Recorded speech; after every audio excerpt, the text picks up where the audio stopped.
صلى الله عليك يا رسول الله صلى الله عليك يا مولاي يا أبا عبد الله يا رحمة الله الواسعة ويا باب نجاة الأمة ما خاب من تمسك بكم سيدي وأمن من لجأ إليكم يا ليتنا كنا معكم فنفوز فوزا عظيما. السلام على الحسين جميعا. السلام على الحسين وعلى علي بن وعلى أولاد وعلى أصحاب الحسين خصوصا سيدي ومولاي قمر بني هاشم كفيل الهواشم. السلام عليكم جميعا يا شهداء كربلاء ورحمة الله وبركاته. أما بعد، يقول الله في كتابه الكريم، يقول رسول الله في الحديث الشريف: بسم الله الرحمن الرحيم جعلت لي الأرض مسجدا وطهورا. صدق رسول الله. صلوا على محمد وآل محمد. صلوا على محمد وآل محمد. Respected brothers and sisters, Assalamu alaikum wa rahmatullahi wa barakatuh. Al-Imam As-Sadiq alayhi salam has a hadith found in the Amali of Shaykh al-Saduq, as well as in the material of Shaykh al-Tusi, and this can be found in various formats as well, that whomever visits the grave of Imam al-Hussein alayhi salam in Karbala will retain the award of performing Hajj 1,000 times, and will have their sins forgiven from those of the past and those of the future. This hadith has been subject to a lot of criticism, and its various versions as well demonstrate to us what appears to be a very large emphasis on doing the ziyarah of Karbala in comparison to the ziyarah of Mecca al-Mukarramah or Medina al-Munawwara. And of course, this is not without its controversies and criticisms by many of our wonderful brothers and sisters from other schools of thought, that you Shia, we can always back our claims, prioritize the Ahlul Bayt above God, above the Quran. And here's the biggest proof. من زار قبر الحسين بكربلاء كتب الله له ألف حج مقبولة وغفر له ذنبه ما تقدم وتأخر. On one hand, brothers and sisters, many of our wonderful mu'mineen will say to you, I really don't know what to tell you in this position, because it's not that we can refute such a tradition outright, because there are various versions of it. Whoever visits Imam al-Hussein, one version is, gets the reward of 1,000 Hajj and 1,000 Umrah as well. This particular one tells me that sins of the past and the future will be forgiven. Yani, in one hand, it does appear to be the case. What's the significance of the land of Karbala, and how do you justify it? Because in a reductive manner, Mecca is Allah. Karbala is Imam al-Hussein. Naturally, the creator has more of authority, significance than the creation. Is that not the case? And how do we analyze this? There are a few angles to look at this, my dear respected brothers and sisters. Number one, don't look for your answer under YouTube comment sections. That's not the place to go. Or any other social media, because over there people will actually flat out lie. Someone once came to me and said, Sayyidina, I don't know how to answer this one issue, and it appears to be in our books. And it was just a flat out made up hadith by a hater. So don't ever take your aqeedah from some comment section by a random account, literally designed to just go at you with any claim that we ascribe to. The reality is as follows. Of course, we all don't deny, let's make the disclaimer, that ziyarat Karbala al-Muqaddasa is of the utmost importance when it comes to any of the ziyarat. In fact, we use terminology synonymous to Hajj. We call it a pilgrimage. You know, when we go to Iraq and ziyarah and things like this, and we come back to the United States, me particularly, they tell you, oh, what were you doing in Iraq? And then they'll see that clearly it was in the times of Muharram. So like, oh, was it the pilgrimage? And so now even the Western world has opened up. It's like, oh, so there's a few kind of pilgrimages Muslims do. One to Iraq, one to Mecca. But here's now the question, can I seriously embrace such a notion that Hajj, which to me symbolizes Allah, Tawheed, all of these attributes, the Kaaba, Masjid al-Haram, has in proportion 1,000 degrees less significance than Karbala? So what happens in this case? The first response is as follows. When you visit, it's quite easy to make that distinction. One is God, one is Imam Hussein, but reality is it's not God. God is everything. And Masjid al-Haram is a sign of God. Do you agree? God exactly is not in the Kaaba. We do call it Baytullah. We do call it Haramullah. But again, what is Imam al-Hussein? Hujjatullah as well. And so there's an angle we have to, because some of these will tell you go and make shirk when you say Ziyarat Imam al-Hussein is greater than Hajj. I think you just did shirk because you're trying to say one is Hussein and one houses Allah.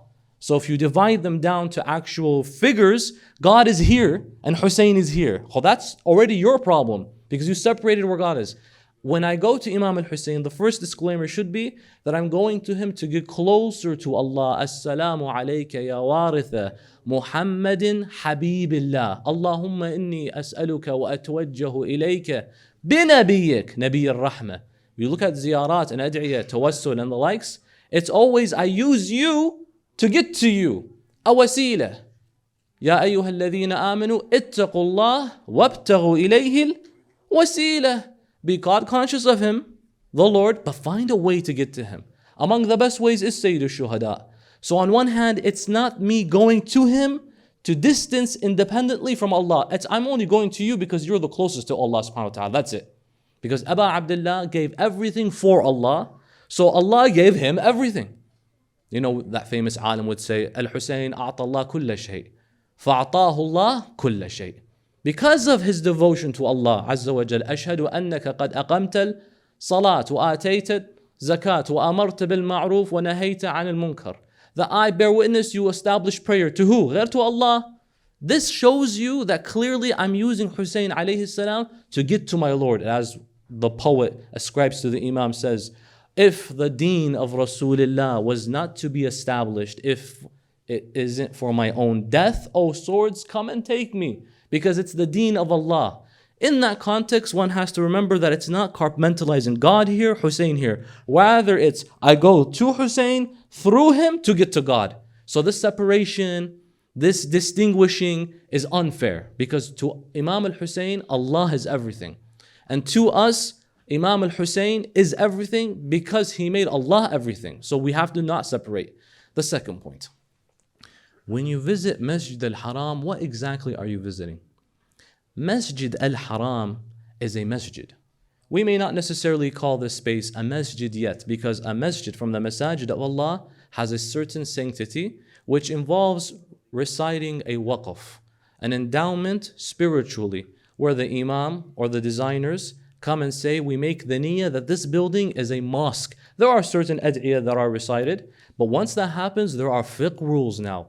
Number one, the masjid and the waqf and its endowment never changes. Even if the masjid is destroyed, it will remain a sacred space. Meaning, if a person is not in the state of spiritual impurity, be it from the sisters or the brothers, you can't step on that piece of land that we call the masjid. That's the masjid of Allah.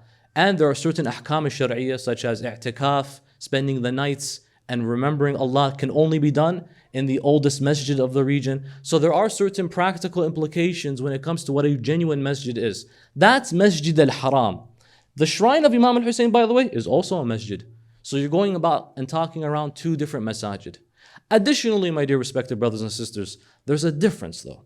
One of these masajid, whether it's the shrine of Abi Abdullah or it's the haram of Mecca al-Mukarramah, one of them has a sacred body inside of them. Which one has a body inside it? If that bodies, Karbala. The Haram of Mecca al-Mukarramah, according to traditions, does house certain Anbiya. Like they call it Hijr Ismail. You've seen the half crescent space right in front of Al-Hijr al-Yamani, Al-Rukn al-Yamani. That Hijr Ismail, according to traditions, is where Nabiullah Ismail is buried. Among him, 70 of the Anbiya as well. So it does. But it doesn't get its recognition by housing these Anbiya. It just takes its significance because it's the masjid of Allah subhanahu wa ta'ala that was built by Prophet Adam, that Nabi Ibrahim constructed, that Rasulullah purified. And that's its significance. And it's the haram. But it's not associated with who it's buried with. So its significance doesn't come with who is buried there. Its significance comes from what it represents. For that reason, Mecca al-Mukarramah was demolished at least 2 times. The first by the one and only Yazid ibn Muawiyah la'natullahi alayh, in the event known as Waqi'atul Harra. He sacked Medina. This is after the events of Karbala. Funny enough, you look at the events as they go by the year. The year 61 after Hijrah, he kills Imam al-Hussein. The year 62 after Hijrah, he destroys Medina. So he goes after the Prophet. So he goes after the grandson, then the grandfather, and then the year 63, just afterwards, he destroys the Kaaba because there was a revolution that happened. This revolution decided to rise. These are the repenters' revolution. They called it the Thawra of the Tawwabun. People repented. Why? Because they felt that they betrayed Imam al-Hussein for not aiding him. So they rose to stand up and resist Yazid ibn Muawiyah. Where did they take their base and hub? Mecca. Why? Based on a few narrations. The first is an ayah actually that says, whoever enters Masjid al-Haram and dakhalaha kana amina. Whoever enters it is always at peace. Peace what though? Spiritually speaking. Can I still get stabbed? Can I still get pushed? Many of us are like, I've been to Hajj, man. I saw something that maybe peace won't be the description. Getting pushed around, getting shoved, getting whatever. I wouldn't describe it as peaceful. It's not the biggest deal, by the way, for those who haven't gone. No, still go. It's a beautiful, blissful experience, but it takes some grit though. They used it as their base and hub. When they used it at their base and hub, Yazid said, where are they heading? They said the Kaaba. Why are they doing that? Because they think they're safe. We'll show them safety. Yazid catapulted the Kaaba. The Kaaba was destroyed for the first time. The elephants of Abraha couldn't do it. And Allah revealed Surah Al-Fil. But Yazid did it in catapulting the Kaaba, and the Kaaba was demolished the year 62, close to year 63 after Hijrah. They would construct the Kaaba.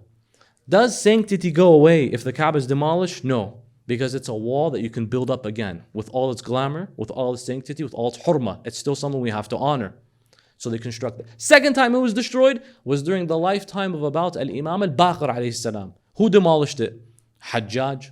Hajjaj bin Yusuf al-Thaqafi had the same bright idea that I will make a statement by destroying the Kaaba. He demolished it. The Kaaba throughout the years went through a lot, brothers and sisters. So the current building you see today, the funny thing is though, this is what is interesting. The southern corner of the Kaaba, where the split miraculously occurred, whereby the mother of Amir al-Mu'mineen, Ali ibn Abi Talib alayhi salam, still maintains the marks of when it opened up and when it closed, even after being demolished at least twice. Plus the thousands of renovations, of which the last one they did was about last year. They renovate the thing. But somehow Allah preserves a sign as an ayah that no matter what you do, demolish it if you like, I'm going to keep the greatest sign of the greatest sign, an ayah of Allah subhanahu wa ta'ala, remaining there as a testament. Al-Rukn al-Yamani, the southern corner of the Kaaba. That's the Kaaba in a nutshell. Honorable, noble. Karbala, what distinguishes it? Karbala gets all of its glory just because of a man. That's it. Not because of the construction of the walls or the mosque. Of course, these add to it. But without it, nothing is removed from the sanctity because Imam al-Hussein is buried there. Now, I will ask a rhetorical question. This is rhetorical, so don't take me another direction that I didn't mean. If we had, let's say, speaking strictly, theologically, monotheistically, if we had a Hindu child, Hindu, this is a person that may not necessarily believe in Allah, they're a child, their background is Hinduism. So they may have elements of polytheism in their view. Us as Shia, alaykum as-salam, sallu ala Muhammad wa ali Muhammad.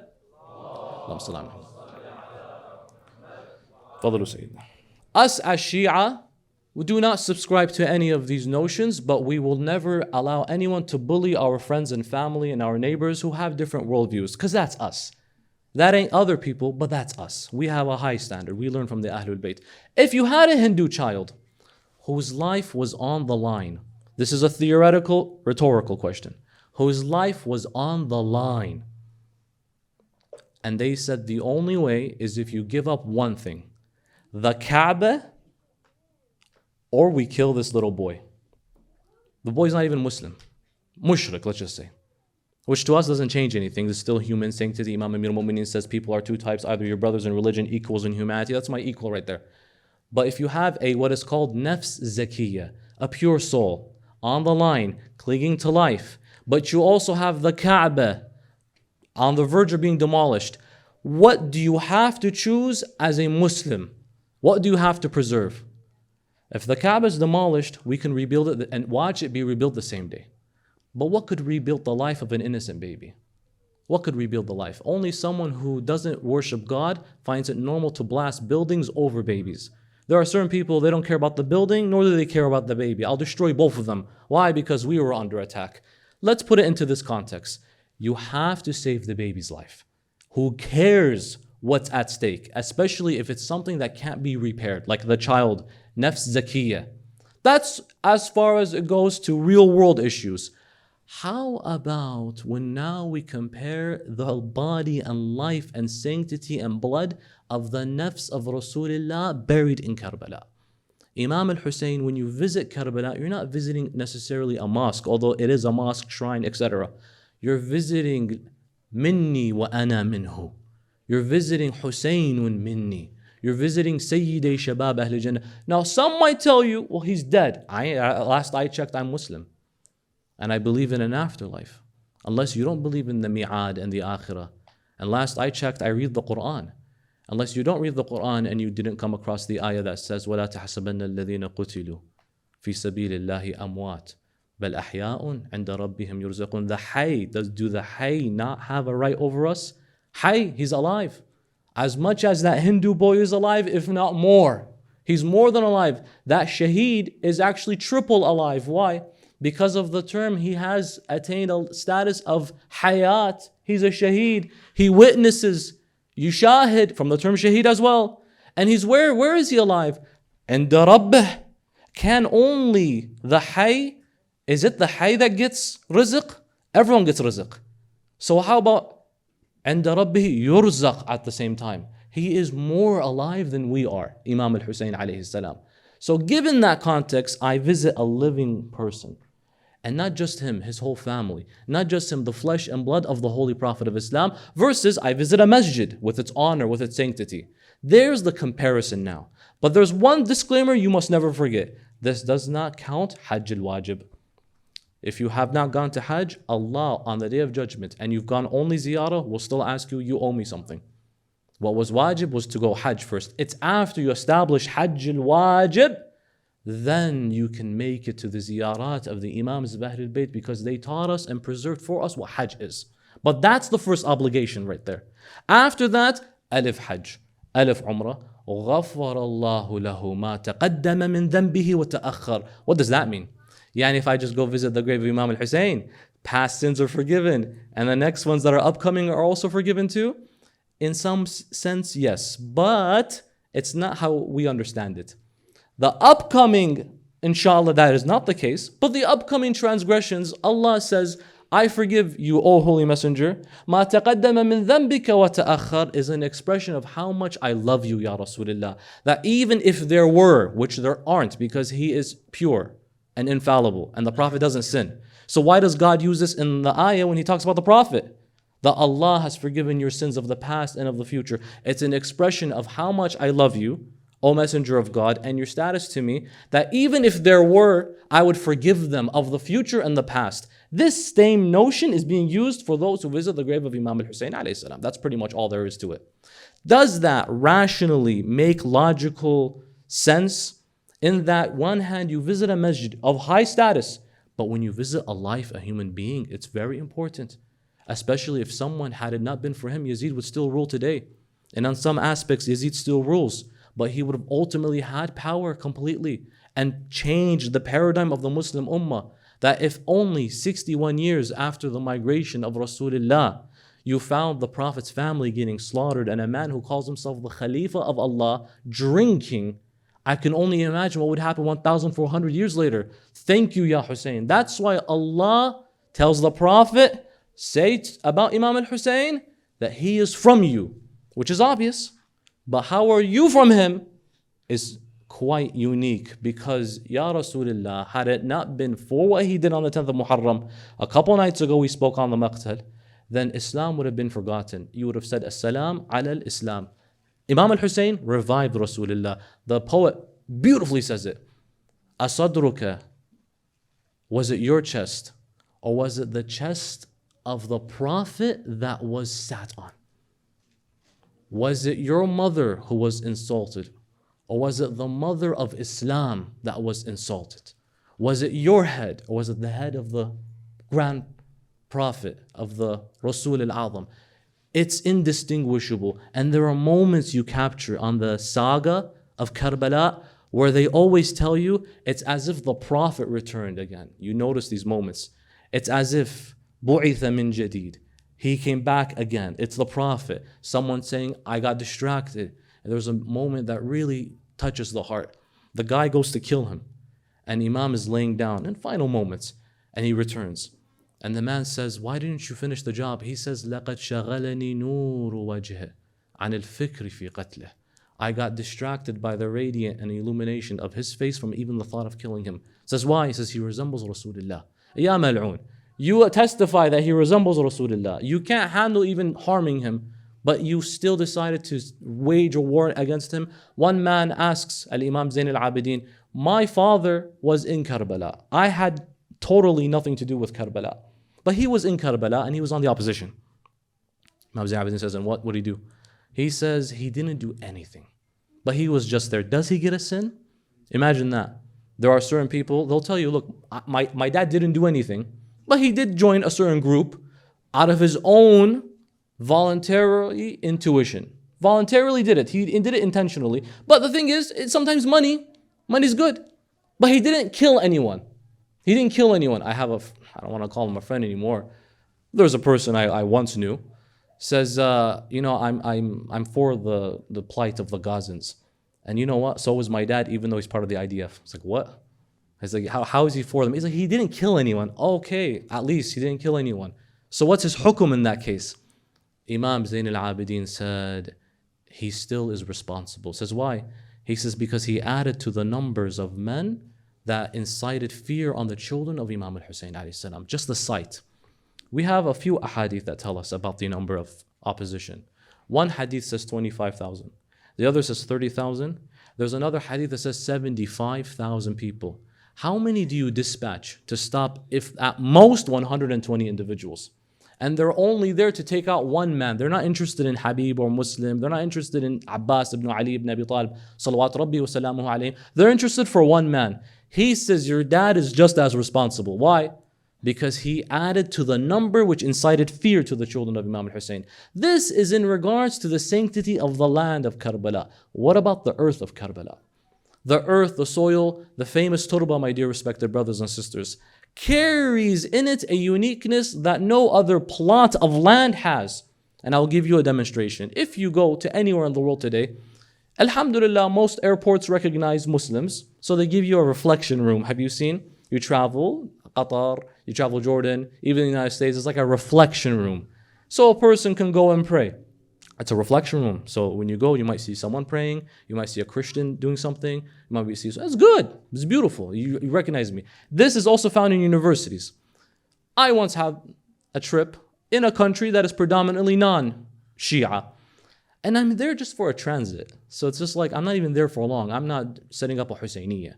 I'm not establishing Flagbearer branch in like some airport, right? I'm not doing that. I'm just there temporarily. So I take out the turba.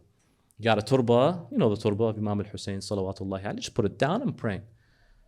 Why is it the case that 2 minutes in, here comes someone that looks like an orc from Lord of the Rings, who has no regard for anyone's worship or anyone's personal relationship with Allah and just kicks the turba away. Mind your own business. I want to pray, bro. What's your deal? And the thing has written on it Allah. Why do you have to kick it? Should I report you? The problem is, who has time? Khalas, just let it be. Let it be. Just let it be. And then you come to realize that many will tell you that's shirk.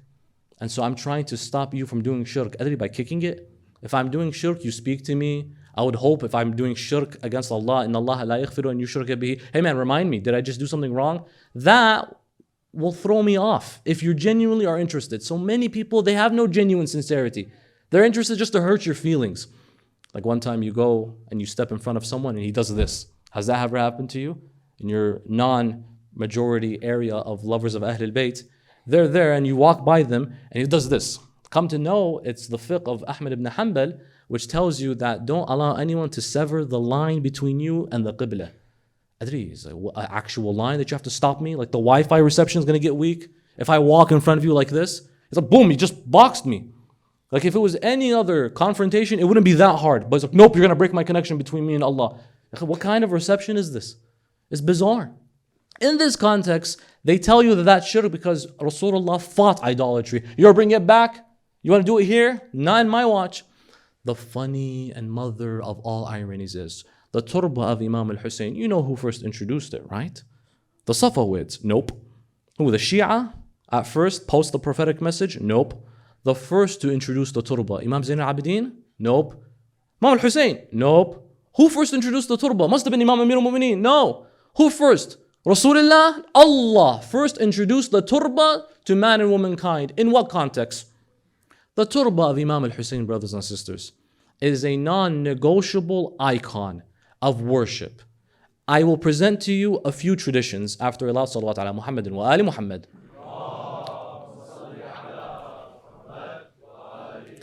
For those who still may want to understand the direction of this conversation, when we say the turba of Imam al-Hussein, salawatullahi alayhi, I'm referring to what we call the khak-e-shifa in Iran.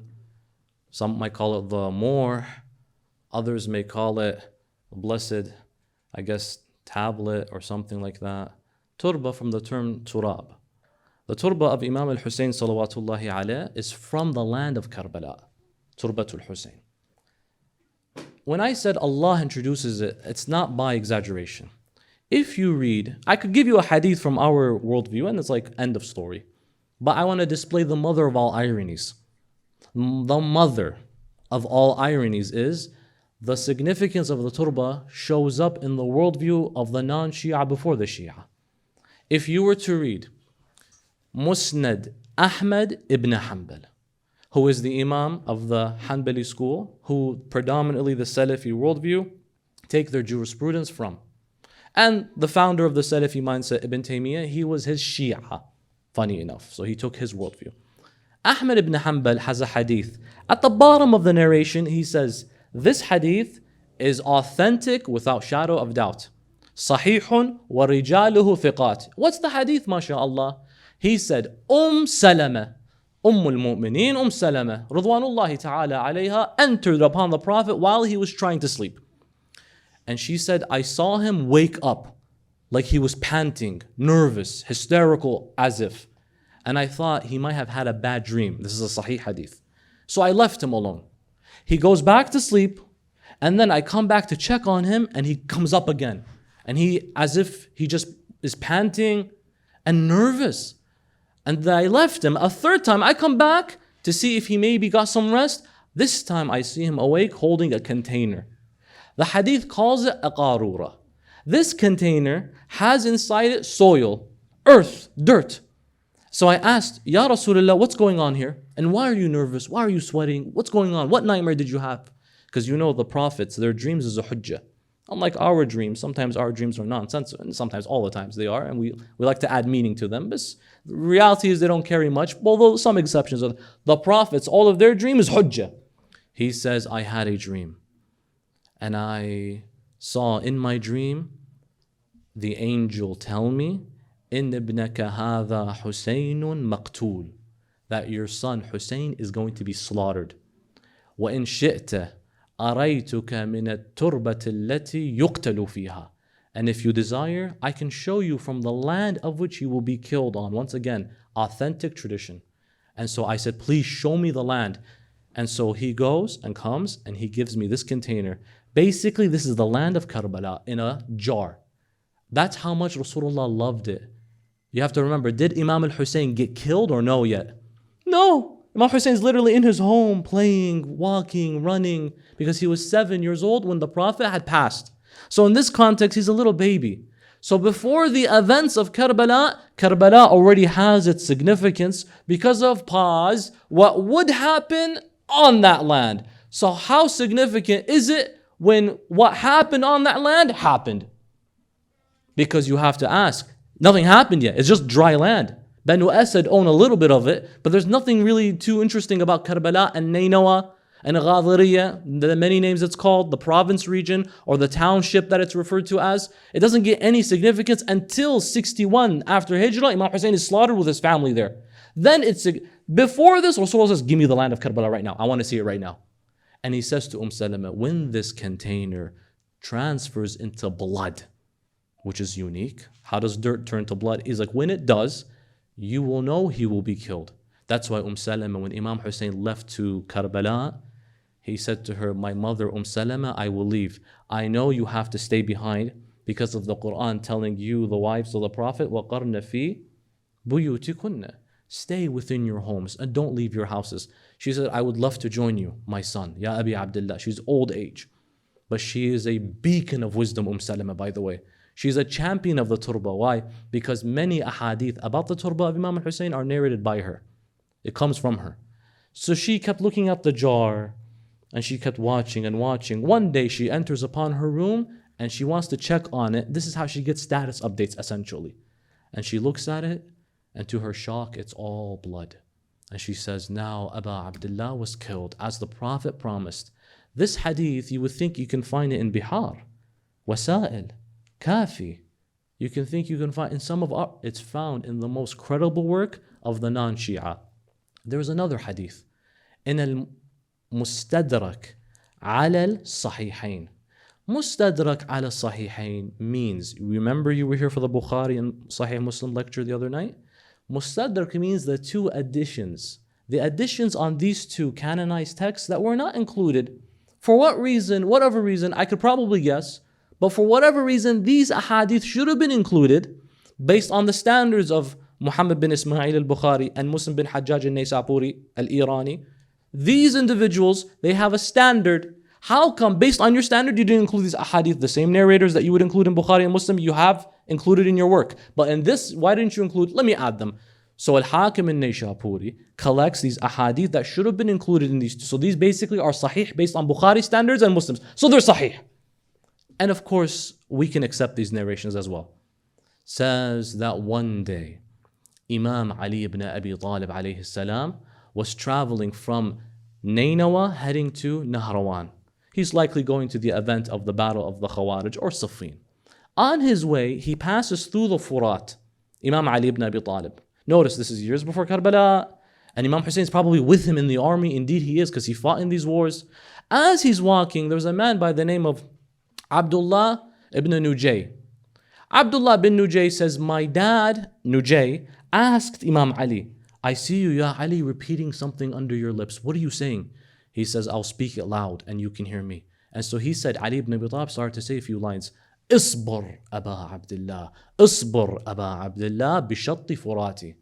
Be patient, Abu Abdullah. Be patient, Abu Abdullah, by the banks of the Euphrates. He says, I asked him, what is this? What are you referring to? Be patient by the banks of the Euphrates, O Abu Abdullah. What are you talking about? He says, I entered upon Rasulullah وَعَيْنَاهُ تَفِيضَانِ بِالدِّمَاءِ. And his eyes are pouring. Tafidhan. Have you heard of like a flood? They call it fawda, fayda, faydan. Flood, right? When it rained here, I was like, are we going to have a flood now? A flood is what you call a faydan. Faydan means with tears is that he's profusely crying. Sallallahu alayhi wa alayhi. He says, Ya Rasulullah, did someone anger you that you're crying this much? Rasulullah, by the way, has the softest heart. He cries, sallallahu alayhi wa alayhi. But he's like, I've never seen him cry this much. Not like this. أَغَضِبُكَ أَحَدٍ. Did someone tick you off? Who is it? Look at the ghira of Imam Ali ibn Abi Talib to Rasulullah. Who bothered you?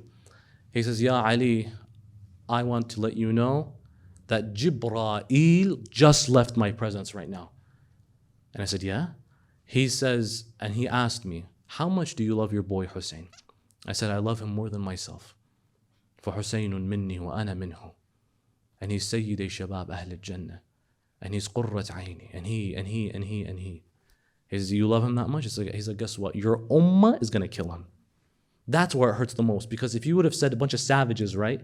A bunch of mushrikeen, your ummah, the complacency of certain Muslims in the world when they see children die. That's what hurts you the most. Isn't that the case? It's not the case that if some people who worship the sun and the moon come and commit crimes against humanity. The sad part is, it's when you see people who say, Ashhadu an la ilaha illallah, and they commit things that history hasn't seen before. Your ummah will kill him. And I began to cry. And he says, if you desire, I can give you from the land so you can smell it. Just to smell it. So why smell? It appears to be the case that this is so blessed, let it enter your essence. That's why, by the way, the hadith in Al-Kafi is sahih, which says that if a person is ill, we don't just pray on the turba, we honor the turba. Some of the youth, unfortunately, you get them, you see them throwing it around, they throw it back into the box, this is something Rasulullah kissed and smelled and loved. This is from the land of Karbala, the land that is infused with the blood of the Rasulullah from his son. He took it and he began to smell it. The hadith in Al-Kafi says that if a person experiences a type of illness, that they relinquish all form of aid. They said, this is it, Ya Allah, I've tried my best. That they are to take a little bit of that turba al-muqaddasa from Karbala al-muqaddasa. Legit turba, by the way. Sometimes you might see something else. It's all khair, but this is legit turba from Imam al-Husayn's haram. And you add it to some water and you consume that. It has shifa, brothers and sisters. It has properties of healing by the qudra of Allah. It doesn't heal independently. This is the same process as tawassul and wasila, by the way. That, Ya Allah, I seek your nearness through the barakah of this land. You know, you famously see people ask, oh yeah, if the Prophet didn't do it, why didn't you do it? Last I checked, Karbala happened 61 after Hijrah, Habibi. Rasulullah went to his Lord in the 11th year after Hijrah. I wonder why he didn't do it. I wonder why. Because Karbala happened years later. But even then, despite it not happening in the life of the Prophet, so that he does take this turba, guess what he still did? He still got the turba. He still says, I want to see the land. I want to smell it. I want to embrace it. And there are versions of that same hadith. One with Jibreel, one with a dream, one with Salama walking in on him. There are versions to emphasize, well, which one is it? All of them happened. These are events that Allah showcases to the Prophet. This is not a normal day. And indeed it isn't. It's a significant day. It's the days of Allah. Min ayyamillah. It's one of those days. Now, but the question might have some validity. If the Prophet didn't do it, why do you do it? On one hand, historically, that's obvious, end of story. On another hand, my dear respected brothers and sisters, the Prophet gave a few parameters of what you can and cannot do sujood on. Because yes, we can speak about the turba. It's the best thing to do sujood on. But you don't have to. It's not wajib. What's wajib are a few rules. Number one, that you do not make sajda on anything that is wearable or anything that is consumable. They asked Imam al-Sadiq this question. It's like, yeah, why? That which you can't eat, which you can eat, and that which you can wear, you can't do sujood on. Imam al-Sadiq gives a very beautiful reply. He's like, not just those two things. Because if you look at a carpet, what is it? Cotton, silk, polyester, these things I can wear. And from the world of food, anything that you can consume, you can't do so. He's like, why? He's like, I'm going to add two more things. Al-fidda wal-dhahab. You also can't do sujood on gold and silver. They said, why? He says something powerful. He's like, because these are alihatu abid dunya. These are the gods of the slaves of this dunya. He says, how? He's like, how many people worship that which they eat and that which they wear? And where do I need to begin with the gold and the silver? As Imam Amir al-Mu'mineen says, there are certain people in life, deenahum dananiruhum. Their deen is their dinar. Wherever the dinar goes, their deen goes. Okay? It should be the case, wherever your deen goes, the dinar goes. But there are certain people, my deen is my dinar. Imam says these are the gods of the slaves of this life. Wallah, that's so true. Wallah, that's so true. Look at the two biggest industries in life. What are they? Fashion and food. I've seen a guy throw $800 on a steak. And why? It has gold on it. Yeah, nice. Yeah, and did the guy also throw salt on it like that too? Is that what made it rich? Is that what makes it rich? Or is it because gold is laced on it? Does it give a flavor? No. It's like, why? Just because. Ya akhi, $800 steak. Is that not israf? I say, no, it's the experience. How many times do I get to travel to Miami and Turkey and Abu Dhabi? So Allah has blessed you to travel the world. The first thing you do is do what? $800 down the drain on a steak, which probably wasn't that good. That's haram. That's israf. Israf. Allah says the musrif is like the brother of shaitan. You and Shay are friends now. Why? Because you wasted so much cash on what? On steak? But it had gold on it. Yeah, does the gold add? What does it add? It adds to the bill. It's haram, ya akhi. It's haram, wallah. It's haram. I'm not issuing a fatwa. It's israf. That's the food industry. Oh, let me go to the fashion industry. Awayli. The fashion industry. I don't think I've seen it here. There was a brother back in the States. There's a brand, you know it. It's called Yeezys. The maniac who made this company named one of the shoes Israfil, by the way. One of the angels of Allah. Nahik on the angel of Allah shoe. That's very ab. You know how much it goes for? There's a thing, pardon the example, but I have to mention this. There's a type of sandal by the same company, Yeezys, whatever. It literally looks like a plastic, white, nothing special about it. Like I could find it in Basra on the floor somewhere. It literally looks like, I'm making a point here. This is not for comedic purposes. It's actually, you should be crying about this. You know how much it goes for? $1,500. Does it walk itself? $1,500 for what? Plastic? I said, I could imagine if it does something. Imam as-Sadiq says, and that's why we don't do sujood on that which you wear, nor that which you eat. Because people worship that which is worn and that which is eaten. From the hikmah of Allah, why silk is haram on you guys. Halal for them. Gold is halal for them. Haram on us. Why? Perhaps the luxury of this dunya can get to your head more than it can get to the sisters, possibly. Additionally, the lavishness shouldn't be something us men care about. Us men, we care about other things, right? We should be caring about defending our homes and making more money. But the luxuries shouldn't be part of our priorities. This is more associated with our dear respected sisters. The gold as well. It's from the hikmah of Allah subhanahu wa ta'ala. And it's for these ilal, these contingencies that Imam as-Sadiq says, this is why we don't do sujood. And of course silver, and of course gold. Alihatu abid ad-dunya. Then what did Rasulullah do sujood on? I'll tell you. Ibn Qayyim al-Jawziyah, the monolith scholar of the non-Shia worldview. I say monolith, why? Because the greatest scholar of Ahlul Sunnah is Ibn Taymiyyah. Without a shadow of doubt, he is the biggest, most influential scholar to have ever existed. Muhammad ibn Abdul Wahhab, as you can say, is his distant student. He is that influential. There isn't a single worldview today from the non-Shia except that they adore, love, and loathe those who hate him. Ibn Taymiyyah's student is Ibn Qayyim al-Jawziyah. He wrote a book called Ighathatul Lahfan. Ighathatul Lahfan, he talks about what the Prophet did sujood on. He says, وَكَانَ يَسْجُدُ عَلَى الْحَصِيرِ. Hasir is a mat, and it was made up of reeds. These reeds are things that grow by the river, like stalks, and they would roll it up like a basket, but they would make it into a mat. يَسْجُدُ عَلَى الْحَصِيرِ. وَتَارَةً يَسْجُدُ عَلَى الْحَسْبَاءِ. What's a hasba? Hasa. What is that? Rocks. This hadith is interesting because it references an event involving Ibn Umar. Ibn Umar in Sunan Abi Dawood, hadith al-Sahih, says, I was asked, this is the son of Umar ibn al-Khattab. He has two, Ubaidullah wa Abdullah. This is Abdullah. He's considered the muhaddith of that school. Ibn Umar says, I was asked in Sunan Abi Dawood, referenced in Ighathatul Lahfan of who? Ibn Qayyim al-Jawziyah. Student of who? Ibn Taymiyyah. I'm not mentioning random names for purpose of just nonsensical. No, I'm mentioning names that is undeniably the most legitimate, credible academics in their worldview. So the next time he told you shirk, mushrik, turba.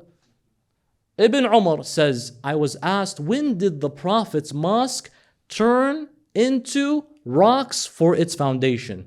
Because back then, it was a bunch of sand. When did the rocks get introduced? It shows you that the masjid went through phases. He says, that one day, مطرت علينا مطرة. It rained on us very profusely, like it rained on us the other day. And the ceiling of the Prophet's mosque was a bunch of palm leaves.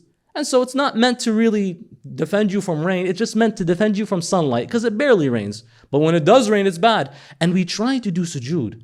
But the problem is, when it's sand and mud, it becomes murky, right? And so we couldn't place our heads to the floor. It's as if we're doing sujood on water, and we can't do that. So some of us would hold the hasba, which is a hasa.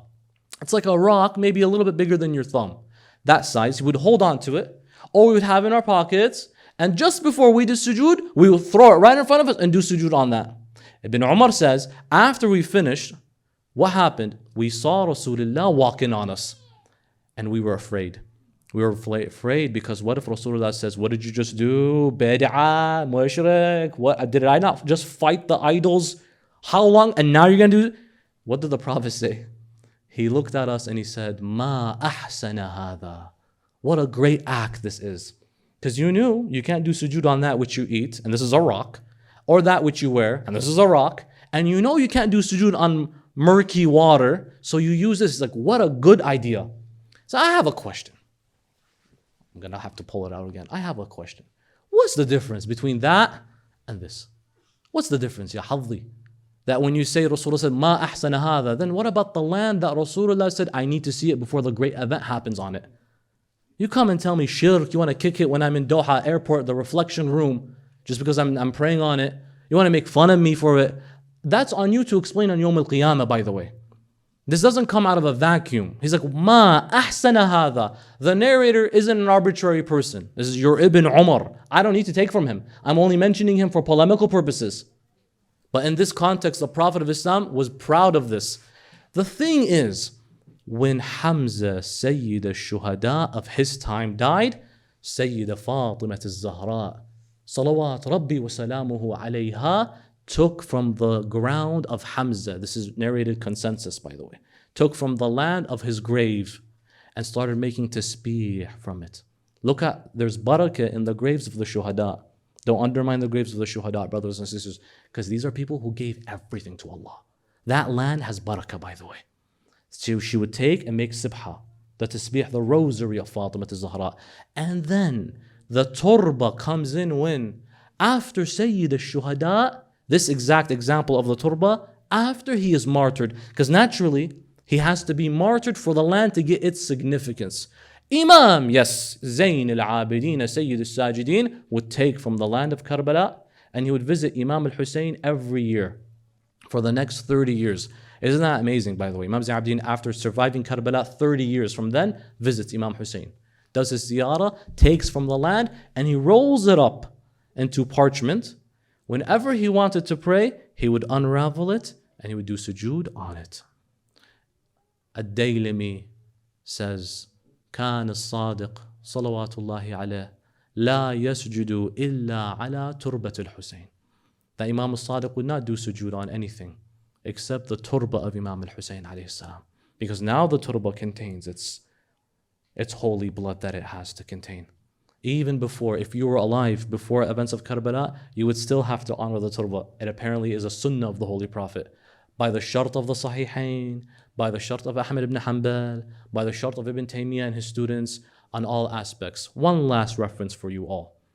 Ibn Taymiyyah, once again, in his book, Majmu' Fatawa li Ibn Taymiyyah, a bunch of fatwas, mentions an interesting hadith. He says, a man by the name of Abdullah ibn Mahdi enters Masjid al-Nabawi, Medina, and he takes a carpet and unravels it and begins to pray on it. Who was there to see this happen? Malik bin Anas, the Imam of the Maliki school of thought. Malik ibn Anas was also not just a scholar, he was also a judge, administered by Abu Ja'far al-Mansur al-Dewaniqi. So he calls the fatwa on execution here, calls the fatwa on survival here. He has all the shots of the land. He looks at him and you know what he says? He's like, oh no, did he just take out a carpet and pray in the mosque of the Prophet? That's a bid'ah. He says, ihbisu. Put him in jail. Malik bin Anas. Put him in jail. He's like, innahu Abdullah ibn Mahdi. He's like, who cares? Abdullah Mahdi, by the way, is a scholar. He's a tabi'i. He's a student of those who met the Sahaba. Not a student of the Sahaba. There are different levels. Sahabi, tabi'i, tabi'i. They would say, al-Imam, for example, let's say Al-Imam Zayn al-Abidin alayhi salam, they would say Al-Imam Zayn al-Abidin is a tabi'i. We don't really care for these. He's an imam.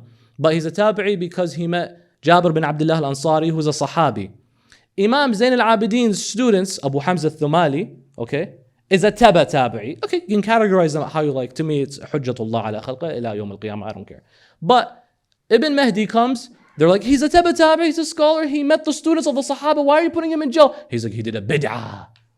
Bid'ah, innovation. What do you mean he did bid'ah? Who dares to get a carpet and pray on it in the mosque of Rasulullah? It's all land. I have a question. If it's bid'ah and you have to throw the guy in jail for praying on a carpet, what's 3/4 of the Muslim world doing? Is it because the mosque of the Prophet didn't have any carpets? It was all sand. I'm not advocating for anything. But I'm saying you have to live by your standard and not make fun of anyone who decides to follow the sunnah of Rasulullah. And when he says it very clear, when we opened our lecture today, he says it very clear. جُعِلَتْ لِي الْأَرْضُ, the hadith, many get it wrong. مَسْجَدًا وَطَهُورًا, that the earth has been made for me a land of sujood, not masjidan. Masjid is, let's say, like this place. Although I'm not sure, this is not a masjid. Inshallah, not yet. Maybe in the future you might see a masjid here.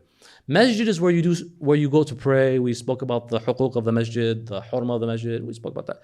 Rasul doesn't say that. He's like, this earth is a place for my sujood to be done on it. So the natural earth. And purity, tahura, meaning you can take from the earth to purify anything that is najis, and ablution as well. He says, this earth has been made for me a place to do sujood. Khalas, end of story. That which is worn is bid'ah. That which is eaten, bid'ah. Though, here's the thing. I advocate, and I know you all too, inshallah, that if we see a Sunni or sister Sunni, brother Sunni come to our masjid, we welcome them with open arms. And I invite them to pray however you like to pray. So long as we pray together. That's all I want you to do. Can you say the same thing about if you go to a non-Shia location and when you pray? I hope you can get welcomed. And there are, by the way, upright Muslimin who love the Shia because they see us as brothers and sisters. You can do that. But the reality is, let's hold ourselves to a higher standard. The most beautiful images is when you see a Sunni man praying next to a Shia in the Haram of Imam al-Hussein. Because we let our differences to the side and we want to worship together Allah subhanahu wa ta'ala. Whether you pray with your hands like this, or on a turba, or on a carpet, let your goal be getting closer to Allah through the Ahlul Bayt, through the Thaqalain. I welcome, I invite. We have a brother here as well from the school of the non-Shia, and he's been coming every single night, this handsome gentleman right here. Every single night, because he told us, and I don't want to put you on the spot, but he told us because I love the Ahlul Bayt. And I may not be necessarily of a name Shia, but Ahlul Bayt to me is not a monopoly. No one owns them. But they own us, and they own our hearts. And the last and beautiful of these references, you find it actually in Sahih Bukhari. You know the event of the camel of Salih when it was killed. What does Allah call it? He calls it an ayah, a sign of Allah. This is in the Quran. This hadith is interesting.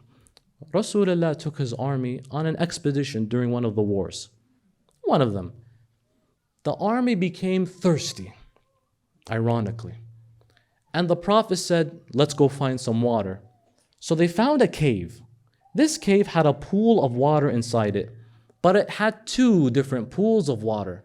So the Sahaba collected their pails of water from one of the pools inside this cave.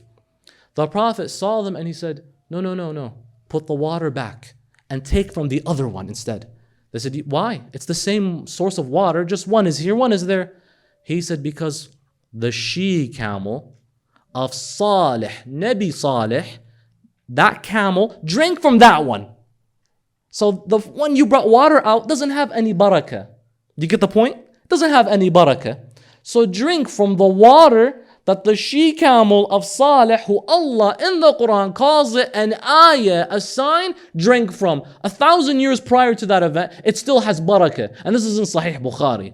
Now I have a question. What about the land that drank the blood of the biggest ayah of Allah, Sayyid al-Shuhada and his family? How blessed is that land, brothers and sisters? What about that land that drank the blood of the most pure of the creation of Allah?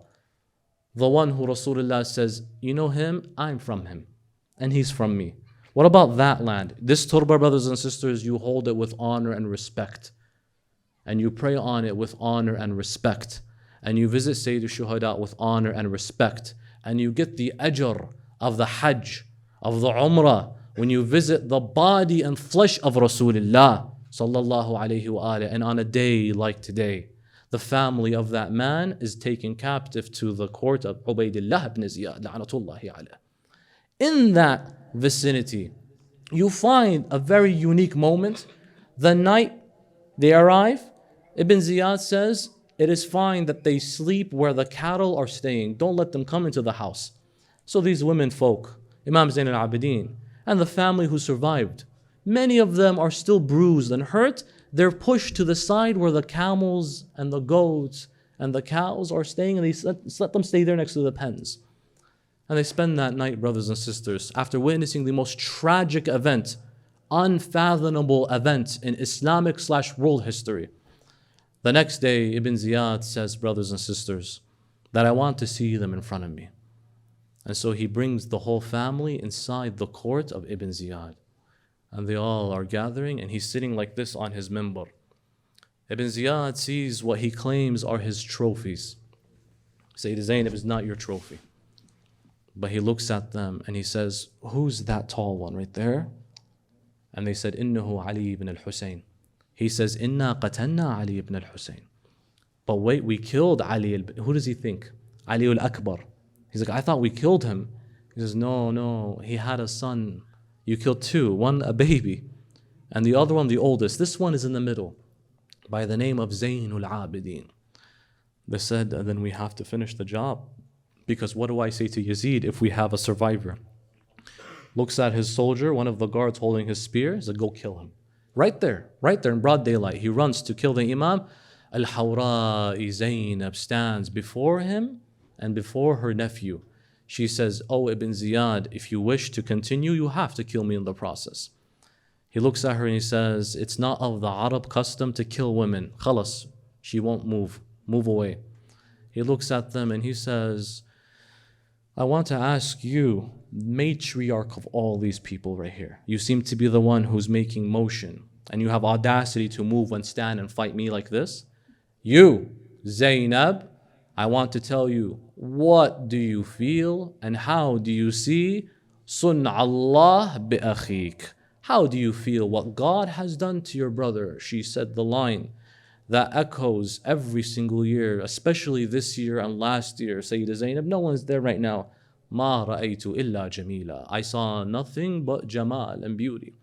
So the thing is, she said jamil, not jamala. It's funny that she says jamil and not jamal, because it's as if she remembers the hadith of the Prophet, Inna Allaha jamilun yuhibbul jamal. Jamil is the noun, Jamal is the adjective. She said, I saw nothing but the noun Jamil. It's as if I saw Allah, Allahu Akbar. But I see the signs of it, Jamal as well. She says, Ma ra'aytu illa Jamila. Wherever I saw Allah. You think you want me to fold and bend and compromise under pressure? It was all beauty because it was in the sake of Allah subhanahu wa ta'ala, and that's Jamal, brothers and sisters, of the highest proportions. He says that she has some grit to talk to me this way. And they are all in shackles. The shackles, by the way, are in chains, and they're not just in chains like this. They're in chains to their necks as such as well. And so you have Sayyidah Zainab like this talking back. You have Al-Imam As-Sajjad like this. And they didn't spare the young girls and boys, each one like this as well, but one is taller than the other, so one has to tiptoe as they walk, because they can't match the height of the person taller ahead of them. Look at the masa'ib, brothers and sisters. He says, bring me his head. I want to see that head. I want them to see the head as well. So they bring the holy head of Imam al-Hussein right next to him. And as he brings his head, brothers and sisters, may Allah give you patience, he takes his staff and he begins to poke at Imam al-Husayn's eyes, salamullahi alayh. He begins to do this in front of the Hashimiyat, in front of the sons and daughters of Imam al-Husayn. And he begins to poke at his teeth, saying, what beautiful teeth he had. La ilaha illallah. Ibn Ziyad's son by the name of Muhammad, he calls him, come my son. As his son comes, he begins to watch. This is a young 10-year-old boy according to the hadith. As he is watching all of this happen and the insult onto injury going on, he sees his son begin to cry. Ibn Ziyad's son begins to cry, brothers and sisters. Why? It's because he says, son, what's happening? He says, father, every time you speak to that lady, Zainab, I can see the head look at her. It's as if he is watching her still to this moment, protecting her. And I'm afraid at this sight. He says, son, go back to where you came from. He looks at the family of the Prophet of Islam and he begins to mock them. Sayyida Zainab gives a sermon so fiery in Kufa before she gives the one in Sham, brothers and sisters. One of the hadith tell us that it's on that night, just before they entered on Ibn Ziyad, that they brought the heads and they wanted to save them in a space just before they entered upon Ibn Ziyad. And so where do they save the heads? Khuwalla took the head, as you heard in some of the Masa'ib, takes it to his own home and he saves it inside of his oven, la'natullahi alayh. That's where you put a head. And his wife says, on that night I had a dream, and in the dream I could see that I see a lady noble and grand telling me, oh, the wife of Khuwalla, in your home something that belongs to me. As she woke up from her sleep, she begins to tell her husband, what was it that you brought from the land of Karbala? He says, if you turn the pillow, you will see something. As she turns the pillow over, she finds 2 earrings. She says, who are these for? They're not mine. He says, there was a girl on Karbala. When the tents were burning, I saw she had these earrings and I wanted them for myself. I tried to remove them from her ears, but they wouldn't come through. And so I decided to snatch them straight from her ears. She begins to hold on to them, crying and wailing. And I said to her, give me your name. And she said, oh man, ana yatimata bi abdillah. Those were hers. She says, you have something else in this house. What did you bring? He says, I don't want to tell you. She says, no, insisting me. Tell me, what did you bring? He says, if you go to the kitchen, you will find something that I kept. But I assure you, this is by the orders of the Amir. As she enters the kitchen, she sees a lady already there standing wearing black, my dear brothers and sisters. She said to her, who are you? She replies, I am the mother of this head, and this doesn't belong to you. I am here to complain to Allah about what was taken from us unjustly. This is from the karama of the shuhada. They are able to return. What about Fatima al-Zahra? Sayyida Zainab, on that night she sees in her dream a man dressed in black on a horse riding, coming to her. She says to him, oh man, we don't have anything to give you anymore. They took everything from us. He says, Zainab, how do you not recognize your father Ali? Zainab, Zainab, you don't recognize your father, Amir al-Mu'mineen. She says, Father, where were you then on the land of Karbala?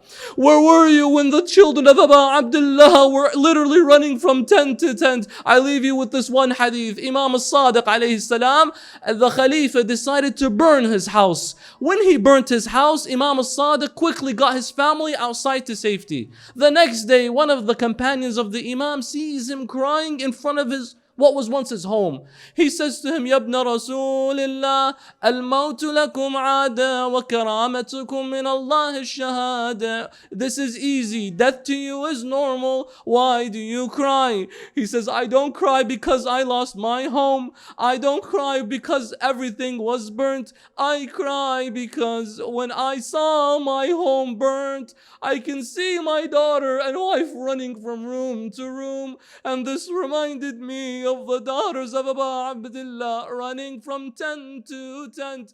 And the women of Abi Abdullah al-Hussein, أيوا إماما وشهيدا ومظلوما.